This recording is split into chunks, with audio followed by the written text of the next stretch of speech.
Vice Chair Harry had to beg off of this and the regular meeting due to his schedule. So you all know Mary from McCormick. So turn it over to her to walk us through things. All right. Good morning, everyone. Another year, another audit done. I'll be presenting from the sticker packet. Yep, already on the numbers page. I love it.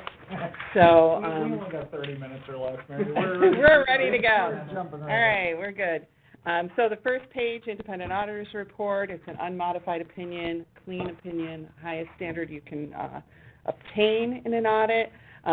For those of you who may be financial statement geeks, you may notice that the opinion page looks a little different this year. There was a new auditing standard that was required to be implemented, starting with audits ending at 12/31.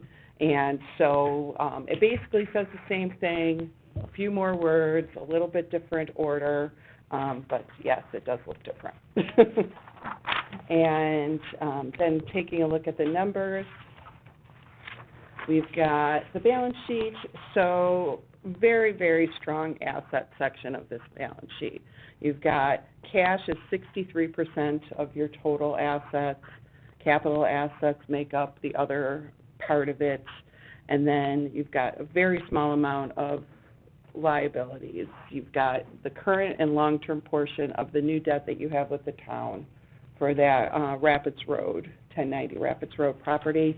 And then small amount of accounts payable, which is really just due to the timing of when the invoices come in, and then that accrued liability, which is the GM litigation that was put on the books a few years ago. So that's already been shown as an expense, a couple of years ago. So I don't know if we have any more updates.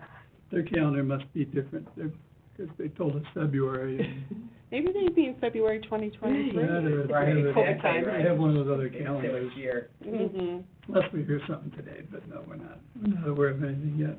All right, well, we'll just leave it as it is then. It's already spoken for, so nothing really, unless the amount was larger, Sure. then, we would obviously have that expense coming up in 2022. So again, just very, very strong cash position. And so then just taking a look at the revenues and the expenses. Ooh, look at that operating income, sweet. I know. It's like organizations that really want to, I have some clients who are really, really concerned if they have like a little bit too much income. They're like, people, they would love this $6. They would think that this was the best thing ever. So, yes, administration fees and application fees from Yahoo, and then also from the buys and bag application. Operating expenses, not a lot of changes here. The biggest thing in repairs and maintenance, you did pay for the extension of a road that's owned by the town. Had it been owned by you, we would have made that a fixed asset. It wouldn't have been an expense, but you don't own it, so we thought it was right to sit in the expense. So again, though, everything else is really, really consistent on the expense side. So your revenue went up by 21%. It was really just the buys and bag that did that, and your expenses were up by 14%, and you end up with $6. In a rough year, that's pretty impressive. Yeah, pretty good. Yeah. So that brings us down to, your net position of just still about the same, $2.4 million. You get much closer than that. Yeah, you really can't. On the financial statement notes, we did add a note about just defining net position, which is on the balance sheet, saying that you have your net investment in capital assets, which is your capital assets less any related debts. So that is, the total of the land and everything that you own, less the debt associated with the Rapids Road property, and then just the remainder is unrestricted. We do define restricted, although you do not have restricted. A very, very large note just about your tax incentives, and thank you for my emails clarifying some of that. We wanted to make sure that we had everything right there. And we have the new note about the long-term debt with the principal payments going out to 2030. Which am I the only person who, when they hear 2030, thinks of this futuristic time frame? Like I should be in my, I should have my robot made and all of that by then. Right? Like the Jetsons flying around. Exactly. So, any questions about numbers or the financials? It's pretty consistent. Yeah, I wish I had more to say, but it's so consistent year to year, and, you know, you guys are just doing so well, so. And in a rough 2021, that's pretty impressive for me to look at. Yeah. I don't have any questions. Good job, Mary. Good job to all of you. And then the other two letters, we've got the communication with those charged with governance. This format also changed under the new auditing standard. Again, things just kind of reworded, more wording. For a community that loves numbers, we also love words too, us accountants and auditors. So just if we were to have anything to tell you about, any disagreements with management, any issues or problems with the audit, any uncorrected or material corrected adjustments, we would tell you that in this letter. And we had none of those matters to disclose. The most important financial statement footnotes that you would probably want to look at is the capital assets, the long-term debt, and that litigation footnote about the GM litigation. There are estimates included in your financial statements. Most of that has to do with the depreciation of your capital assets. That's really the main one for your organization. But this is a required letter and really nothing exciting to talk about. And then we have the management letter. This is where we have, if we have any recommendations from the audit that we would like to tell those in charge of the audits. And again, same thing as last year. Just you have a very small staff. You know, Kate's really the person who does everything over there on the financial side. So just making sure that, you know, the treasurer of the board is taking a look at things. You're looking at the bank recs. You're making sure that purchases are approved. You're looking at the vendors who you're paying, just to make sure that nothing happens. We didn't find anything. We don't have any concerns on that area, but just in general, you know, small organization, it's important for the board, unfortunately, has to take on a little bit more of the oversight. That's it. Short and sweet. I could go on. We like what you said. No need to. Is it this last page that I need for Paris? Yeah. Oh, I think you probably upload the whole thing. I do, yeah, but they'll ask that question. That's the one where, that's the public authorities. Yeah, and then the other one, the other report before that, the other opinion, that is you're required to be audited under government auditing standards as well as generally accepted auditing standards. So that's the report that says that we've audited under government auditing standards. But you're right, the one at the end is the public authority one. Do we ever get any feedback, Paris related every to any, summer. to any of the notes that Lumsden prepares for us? Never notes. I would say that well, first of all, it tends to be like the most junior of junior auditors. So it's much more, it's almost like it goes into a data mining and, hey, this showed a big increase in X, I'll ask that question, and so on and so forth. Some of the questions are pertinent, some of them are repetitive, however, like we thought sales tax exemptions are only good for a couple of years. Why would you still be showing sales tax exemptions for Yahoo, for example? The only pain in the neck, which did happen this last year, was the auditor in 2019 wanted us to list the salaries half here, half over there, which is fine.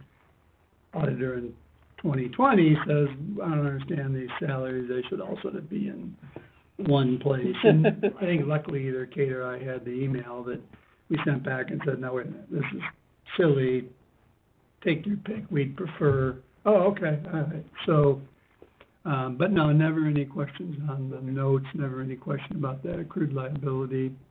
No, the financials. That's the one thing that I would think they might Yeah. sort of grab onto, where they're like, well, you've been carrying this accrued liability, where's the resolution, or where's the extra? No, when I show you Paris, you see those financial statements just so rolled up.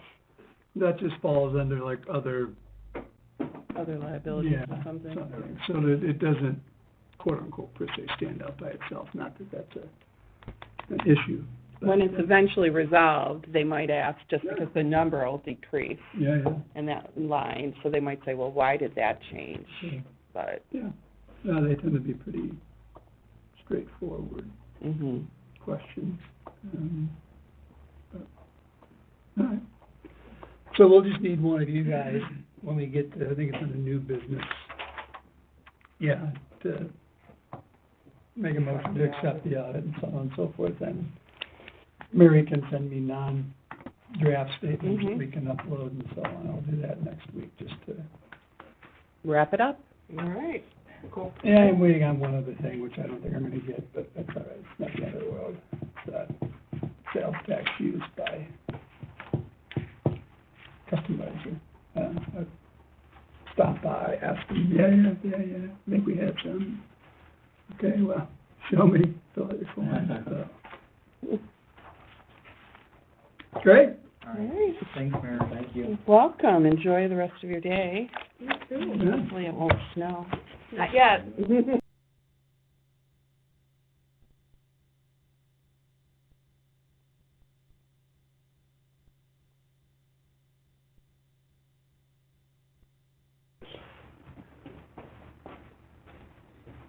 Okay, good here.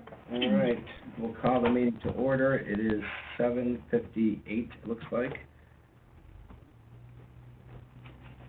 First order of business, approval of the minutes from our last meeting, February 3rd. If everyone's had a chance to take a look at those, I'll take a motion. So moved. All right, motion by Eric, second by Bob. All in favor? Aye. Opposed? All right, motion carried. Treasurer's report. Okay, statement of cash transactions, which is actually the second page in your packet there.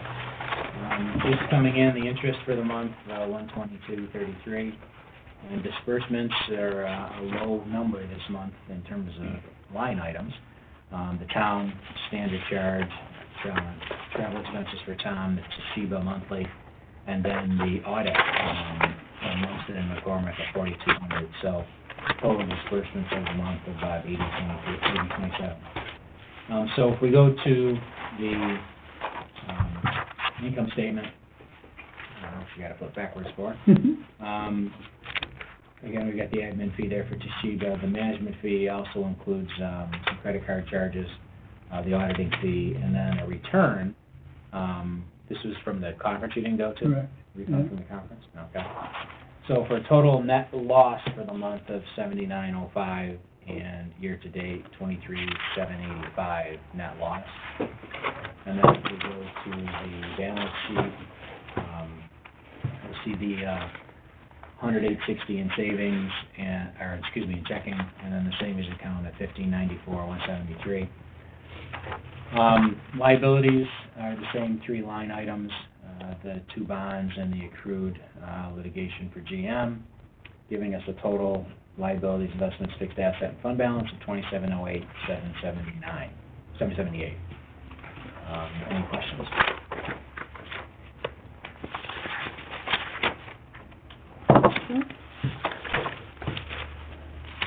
All right, we'll take a motion to accept the treasurer's report. I'll make that motion. All right, motion by I'll Jean. second it. Second by Darlene. All in favor? Aye. Opposed? Motion carried. Invoices for the month? Okay, so for the checks, we've got the town, monthly contact and credit cards, Tom for mileage and water for the office. Yeah. Summit for, letterhead for, Good idea. okay. And then, the $100 quarterly payment to NYSEG for the Enterprise Drive sign. $45.70 for a total check. I'd like to make a motion to pay these. All right, we have a motion by Bob to pay the bills. I'll second. Oh, sorry. By Janine.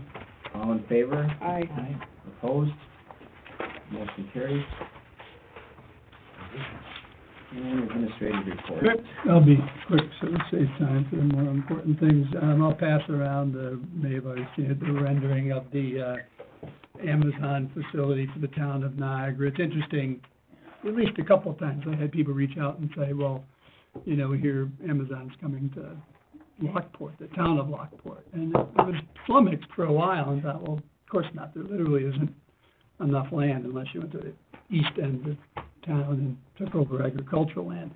So I'm guessing now the fact that it's on Lockport Road confused some people and therefore assumed now that Lockport, but you all now are aware of that is. And I'll keep an ear on things with my peers at the Niagara County IDA, but obviously it'll be a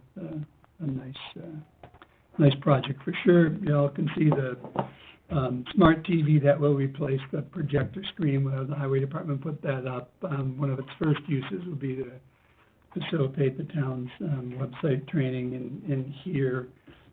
But between my crappy laptop and the projector and that screen, the kind of visual acuity and so on was terrible. So One question on this, Tom. This was the one that was gonna be in Grand Island. correct. Yeah, it is. As far as Paris filings, my plan will be to finish the Paris filing next week. The main thing we always wait for is, assuming later on that you all accept the audit and the related statements, that I'll receive from Mary some non-draft statements that I can then upload. Otherwise, can't quite do that. But that should go pretty quickly. Dan, if you get a chance sometime to stop in the office, we just still need you to update your financial disclosure form. I think everybody else has done that kind of thing. Okay, yeah, I will, yeah, I'll take care of that. Whenever it's convenient, that's fine. So, no, I have items for executive session, but we'll save that for later. So that's it for me. All right, thanks, Al. All right, then, attorney's report. We have a few matters for executive session. Okay. And then we'll move on to old business and renewable properties. Everybody should have gotten your response from Brian of Renewable Properties. He happened to already be in New York for a meeting in Syracuse later today. Yeah. So he's present in person if anybody wants to ask any clarifying questions. If you recall, at least at the end of our last board meeting, we had kind of the four questions. One was really to get more detail on the community solar program and how that works.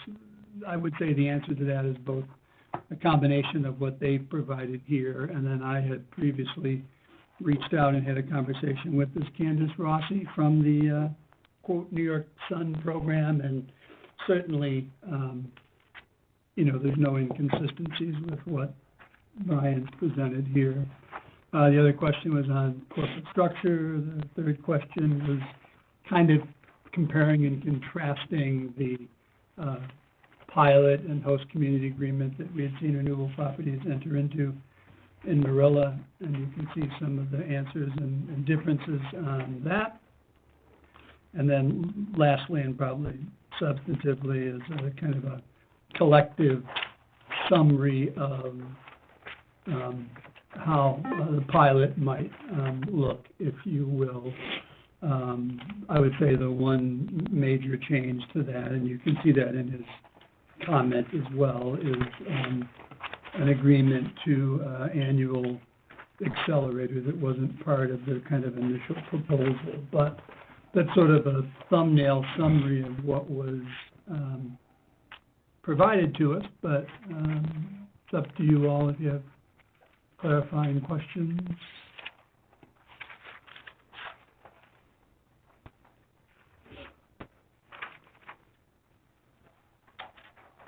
Highlight-wise, I did better understand the community solar where, there absolutely is no upfront fee, there absolutely is no monthly fee. And I think I provided you more of a simplistic example of, for both your distribution and creation charges, there are the sort of generation credits. Those definitely will vary. Her comment was, obviously, you probably see greater credits in the summer than you would in the winter, which gets you to sort of a subtotal, and then they take the 10% discount off of that. And there are typically no contracts so that people could terminate that relationship at any time. Well, she can't speak to Source Power Company, and maybe Brian can. Typically what's done is, market that to town residents initially, see if they quote-unquote sell out, then to Niagara County residents, and then it is viable that anybody in whatever nice reason this is could also sign up for that program if there happen to still be capacity on that. But open up to you guys. So as far as the discount, Brian, people just sign up for that, and then there will just be a 10% credit on their bill? Correct, yes, It's just that simple? it's just that simple. Okay.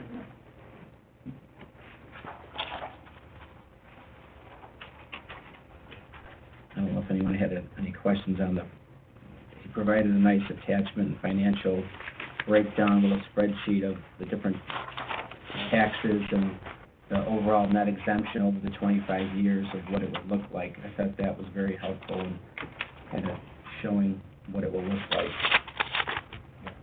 Brian, the one question I had was if you could just talk a little bit more about the incentives that existed at the time you all did your arrangement with Marilla that don't exist at this time, and you guys probably obviously weren't in control of New York and their program, but that was enlightening to me. But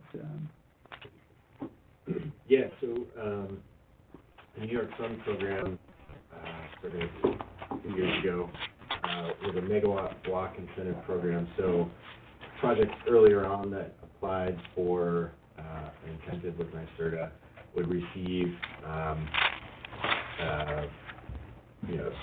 certain amount of money based on the capacity of the project. So it started out at $1 per kilowatt, and then steadily declined over time. And so Bullis was able to kind of sneak in at the last minute and still obtain the last. That's the project in Marilla, the Bullis Road Solar, and obtain 11 cents per kilowatt to support, the overall project. So it ended up that we got a benefit of $641,000, which was roughly 9.7% of that project cost. So it kind of helped support the overall project effort on the whole. But Slayton, by the time that we were approved in August, we were not able to obtain that same incentive. So I guess to better summarize that, the megawatt incentive program declined over time, started at $1, gradually decreased based on the projects that were approved and were able to demonstrate that they had all of their local approvals, and just kind of it was meant, NYSERDA established this program to try and incentivize or jumpstart the development of solar projects throughout the state. I don't know if that's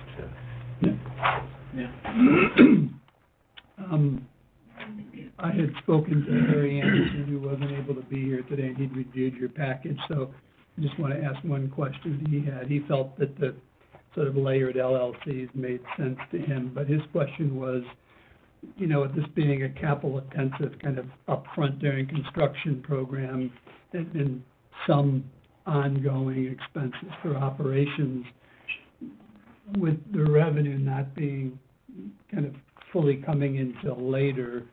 He was trying to decide if it's clear which of these sort of just providing funding, especially in that gap between we're building it, but, you know, we're not seeing significant revenue till 6, 8, 10, 12 months later. Mhm. Well, the EPC contract is made in the name of the project SPE. And, you know, so that individual SPE, the RPNY Solar 3, Right. is managing the construction costs. Mm-hmm. Okay.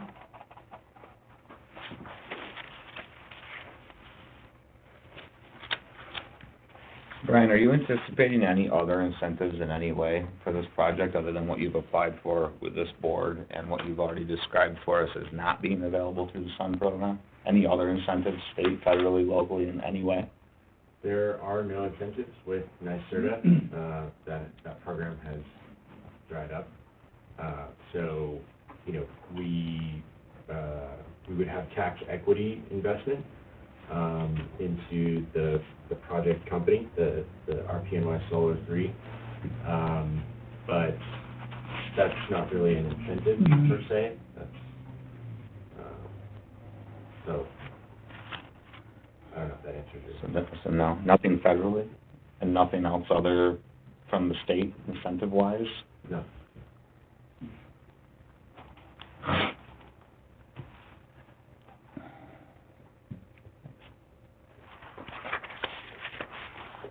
Well, you do qualify for the existing state and federal solar credit themselves, right? There's a tax credit program, or does that not apply for a commercial installation?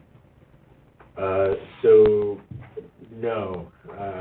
Do you mean like if you installed solar on your home? Yeah, those sorts of credits as opposed to an incentive per se. So it's, we qualify for the tax equity investment. So, it's a different sort of construct, but, there's no credits. It's just that, you know, business entities, can invest, and receive the tax equity sort of benefit of, reducing their overall tax burden by applying some of that money toward the project. And I think that's reduced now. You know, that's been declining over time. I can't remember the percentage that it's at now, but, you know, it's at the lowest it's been, I think it's like 20, lowest it's been in the last 10 years. So how we would think of it as a tax credit on our, say, our personal tax return, on the corporate side, you're using that other term, a tax equity, something or other? Yeah, well, it's not a benefit for us, It's per for se, the it's a investor. benefit for the investor. Mhm. Correct. Like a company like Nike, you know, could. Yep. Yeah. Kind of like how low-income housing projects get Mhm. credit and pass through to the investor. Yep. But you think it's at 20% at this time? Okay. I can Google that. Okay. Mhm.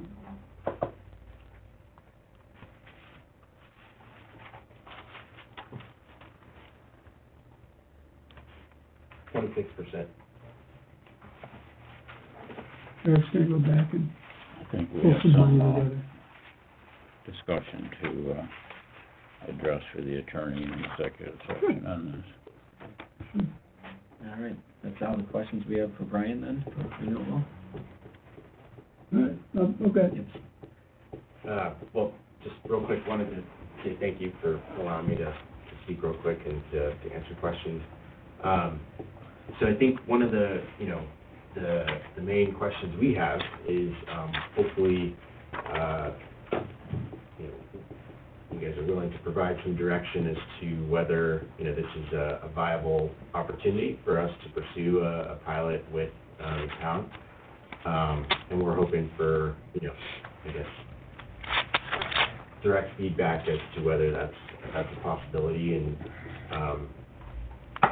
so, you know, the main driver for that is that we're hoping to start construction this summer, and being mindful of our landowners' state of financial affairs and kind of where they're at in terms of transitioning from the dairy operation to the organic beef. We'd really like to have a clear understanding of, you know, whether this is a viable opportunity, so we can start meaningfully planning for construction and signing EPC contracts, et cetera, so. We have more internal, discussion to go on this before we give you that type of a direction, I believe. But I'll certainly give you a call right after, pending those discussions, sure. Sure.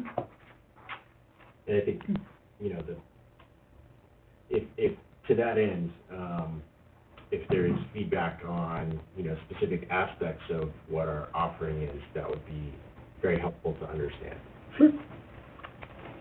Yeah, Absolutely. good, Sounds good. okay. Appreciate it, thanks, Brian. Okay. Hope your meeting in Syracuse goes all right. Okay, thanks. Gotta drive ahead of you. Yeah, at least it's decent weather, so, yeah. Thank you. Yeah. Thank you. All right, let me, yeah, let's do new business first, just 'cause I really need that. Eric or, Darlene, if you want to, I'll move that. okay. You want to give any commentary for the rest of the board on the finances? Oh, well, I mean, to me, it's very interesting how close it is to last year. Like I said before, considering we had a very rocky 2021, to maintain those numbers was pretty impressive. And to have nothing show up in the management letter as things that we're not doing correctly with such a small board is pretty impressive. So overall, I'm happy with it, and I think that everybody else should be as well. We're doing a really great job. And thank you, Tom, for all your efforts. And thank Kate, too. She does all the books, so. Do we need a motion? Yeah, or we do. something, or- Yeah. We have a motion by Darlene to accept the 2021 audited financials. I'll second that. Second by Eric. All in favor? Aye. Aye. Aye. Opposed? Motion carries. All right. I guess we'll take a motion to go into executive session then? Yeah, I'll make that motion. Motion by Bob, second by Janine, for consultation with the attorney, that's correct. kill that.